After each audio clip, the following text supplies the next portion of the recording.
St. Michael, Northwest. How wanna feeling? Wanna feeling good? Wanna feeling right and ready? As I say on every single stage, every single night, it is such an honor and a pleasure to be here before you. Because those who know the story of Tyra Trotman know that it was not easy. Thank you. It was not a straight road. I didn't get here on a straight road. There were lots of twists and turns. And similar to New Road, we had a lot of challenges, whether it's in our personal or political life, but we kept fighting. So that is the man that you have representing you, a man who no matter what is thrown his way, he continues to fight. He never leaves the people that he made a covenant to protect and to serve and to fight for and to be their voice in times of trouble. That is a man you have, not somebody like R.A.T., who switched constituencies when he was still the MP of the constituency he swore to. I heard some talks going around saying the Barbados Labour Party never did anything for the people of Barbados. Well, that is simply untrue. What is true is the government was not perfect. But as you will know, none of us are perfect. Nobody is perfect. The only thing perfect or the only person perfect is God Almighty.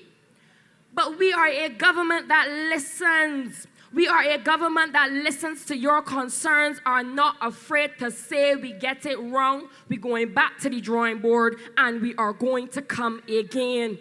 Because this Barbados Labour Party government is not an egotistical government. It is a government that listens and cares for its people. Compare that to the other side, where when people criticize, they lock you out. That is the difference. I heard my brother Ishmael say chalk and cheese. But I wouldn't even say chalk, because chalk, you could use chalk to write. Chalk is usable. What I will say is honey, because bees produce honey, and droppings, because that is what a RAT leaves. And we ain't just talk. You saw with our red record, we have promises kept from A to Z, 130-something pages. And I implore you to go and get yourself a copy.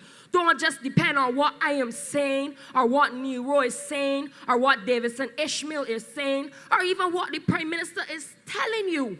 Go and do your own research. You have it here in black and white. Read it, and then go online on the internet that we love as Bajans, and do something productive instead.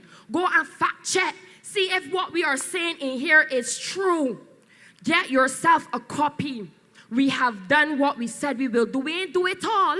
We have not done everything.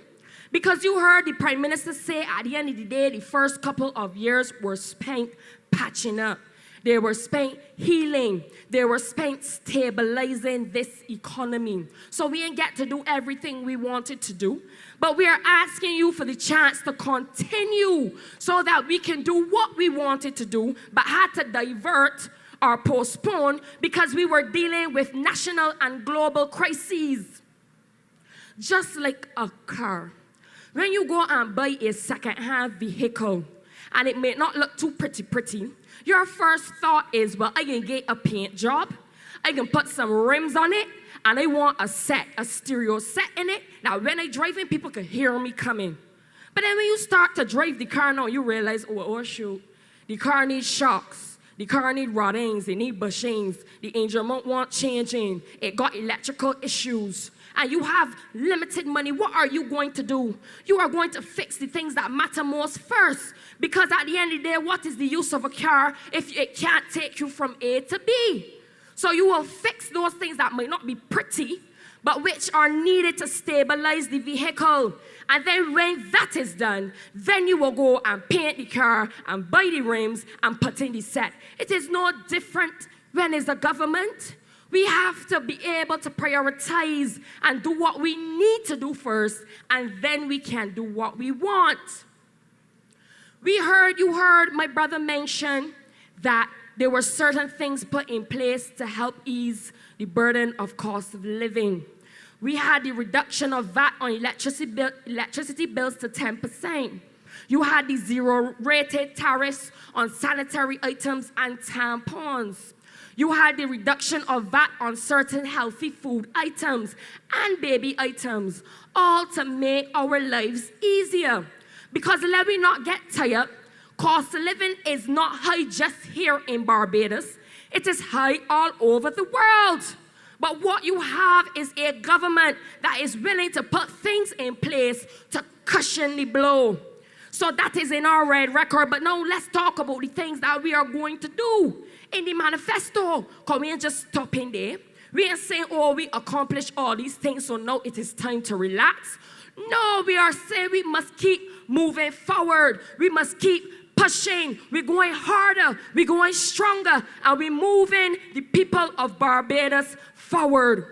So when it comes to our manifesto, which, by the way, is the only manifesto which exists to date. And we are 5 days away from elections. And the other side cannot even produce a document for you that outlines its vision and plans for the people of Barbados. But are asking you, come February 11th, to go and place your vote. Vote for what? What is your plan? What is your vision? What are you going to do for me? We don't know when it comes to them, but we know when it comes to the Barbados Labour Party. You had persons who were asked to vote on the special polling day, which was just the other day. And those persons out there, poor persons who are supporters of the Democratic Labour Party, had to go and place a blind vote because they don't know what they are voting for. But we have produced a manifesto which shows that we are serious, we are ready, and we are ready to serve the people of Barbados. So like I said, we ain't stopping there.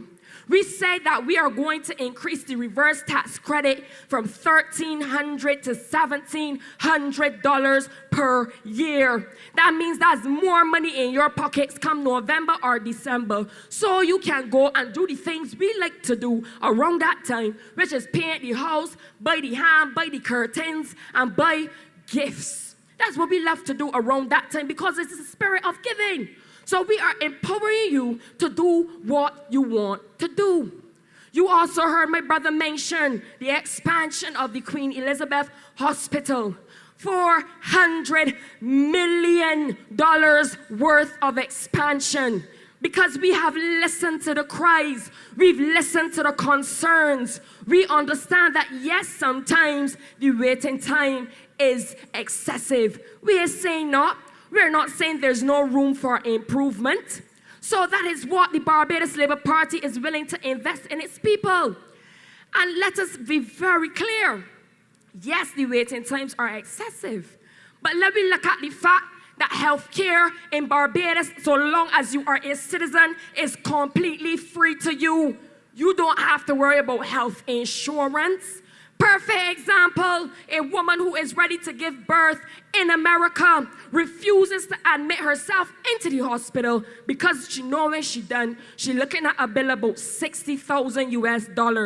Here in Barbados, we can go and deliver the people of the future, the children, safe and cheap, almost free, unless you know you pay the epidural, you gotta pay for that. But free almost. You don't get that anywhere else in the world. Let me think about all the times you got into an accident and had to be rushed to the emergency room. Nobody ain't asking for the health insurance before they check you in. You know that happens overseas. They will not admit you until someone signs that paper saying that you have health insurance. Think about the gunshot victims. So many of our young men, our fathers, our brothers, our uncles, our cousins are being shot, victims of gun violence, rushed to the Queen Elizabeth Hospital and treated right away free of charge. That don't happen nowhere else in the world just so. So when you say that this government is doing nothing for its people, that is a blatant untruth. When you look at crime ain't nothing special to Barbados. Crime happens all over the world.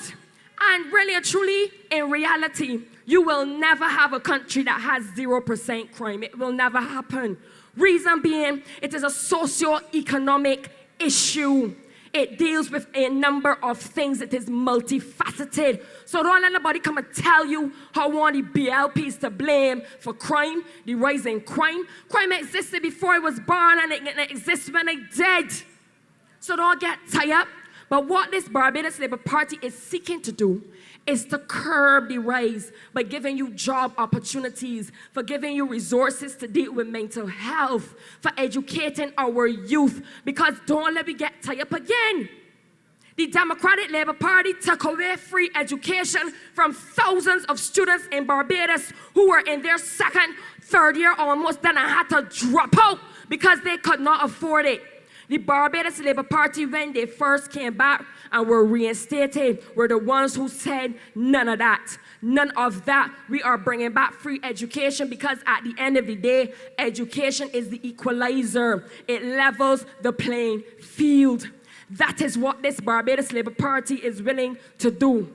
When it comes to the Barbados Police Service, that entity out there that is supposed to protect, reassure, and serve, this Barbados Labour Party government allocated a budget of $170 million, 170, into the Barbados Police Service, the largest budget allocation ever in history, because we want you as citizens of Barbados to feel safe. We had the peace program because at the end of the day, we understand that sometimes you end up in things you should not be in. But that doesn't mean you're a bad person. You may just need a second chance. So you had the peace program and the block program working with those young men out there that may need a second chance. We don't judge, we listen, we serve, and we work together.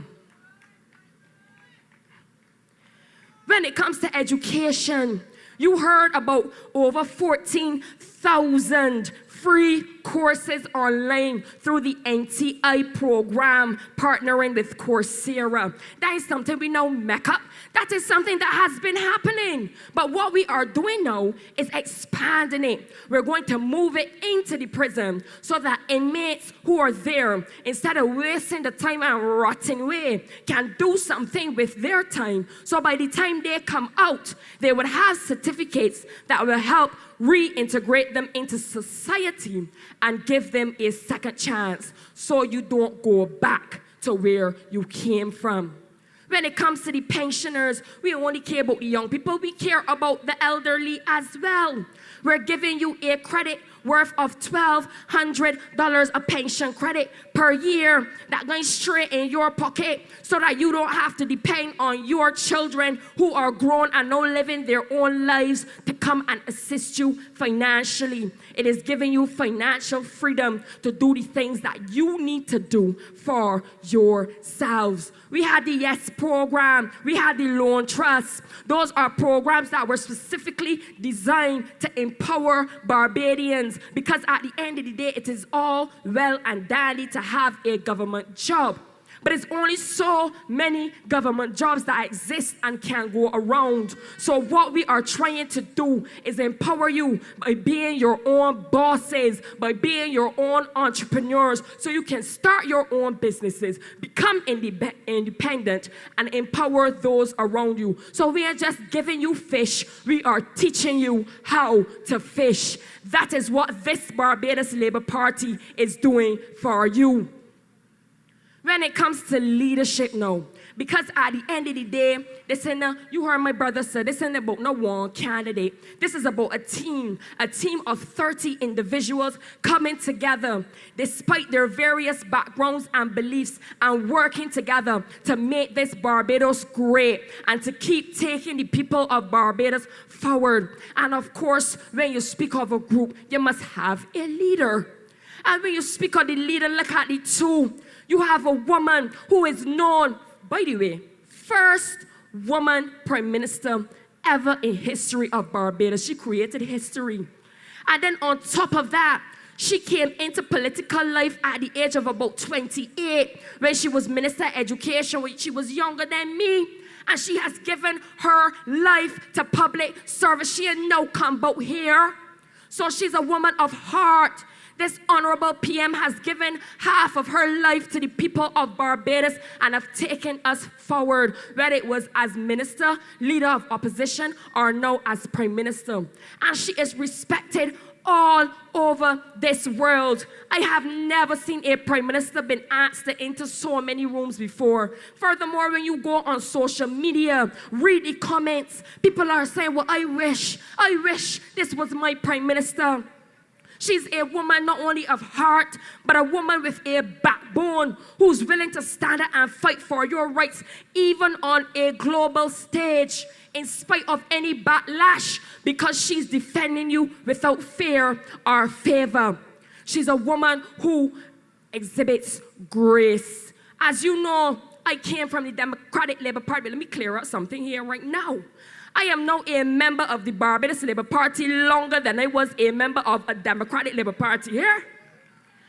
And in spite of me offering constructive criticism, Mia Amor Motley still welcomed me with open arms. She still said, come, you want to serve the people of Barbados? Come and join this Barbados Labour Party and let us work together and help move the people of Barbados forward. Now compare that with R18. Criticize here, you get locked out. Interrupt here, you get starved. Go to a meeting, he wants you to trust him with the public purse, but cannot even manage a token system to ensure that the lights at his meeting remain on. That is madness. You heard my brother mention they're running about 5 or 7 different campaigns. You can't get uniformity nowhere. You look when it comes to the Democratic Labour Party. But when it comes to the Barbados Labour Party, you see the difference. We are hearing talks now that the manifesto is supposed to launch on Saturday. Mind you, I think it was supposed to launch, it was Tuesday or Wednesday. We still didn't see it yet. But it's Saturday now, and he's launching it up in St. John, where people will find it hard to traverse to just because he running in St. John. Compare that with our leader who put it in the city of Bridgetown, because at the end of the day, she knows that that city is accessible to the majority of Barbadians. That is the difference. So my brother said chalk and cheese, but I say honey and droppings. February 11th, Barbadians, come out and vote in your numbers. Do not make the mistake of staying at home. When you stay at home, that is a vote against the Barbados Labour Party. And we do not want to end up in a situation where we have a tragedy. We have another lost decade. We don't want that. We have been moving forward. Let us continue on the path forward and let us vote Barbados Labour Party. Young people, I don't want to hear you talking about how you ain't interested in politics. Politics ain't my thing. But let me tell y'all something today. Politics is about policies. It's about people. It's about making decisions. And whether or not you have a say in it, a decision will be made. So come out and exercise that right that people before you have fought so hard to gain. Show some respect to your elders and come out and fight the good fight and vote on the 11th of February and vote Barbados Labour Party. Vote for Santia Bradshaw in St. Michael South East. Vote Trevor Prescott in St. Michael East. Vote Kirk Humphrey in St. Michael South. Vote Davidson Ishmael in St. Michael North. Vote for Chris Gibbs in St. Michael West. Vote Ian Gooden Edgehill in St. Michael West Central. Vote Marsha Cattle in St. Michael South Central. Vote Michael Lashley in the city of Bridgetown. Vote Neil Rowe in St. Michael Northwest. Vote Tyra Trotman in St. Michael Central. But most importantly, vote Mia Amor Motley in St. Michael Northeast. Vote Barbados Labour Party in St. Michael, because a strong St. Michael means a strong Barbados. I love when I so bad. Love when I gone. Yeah.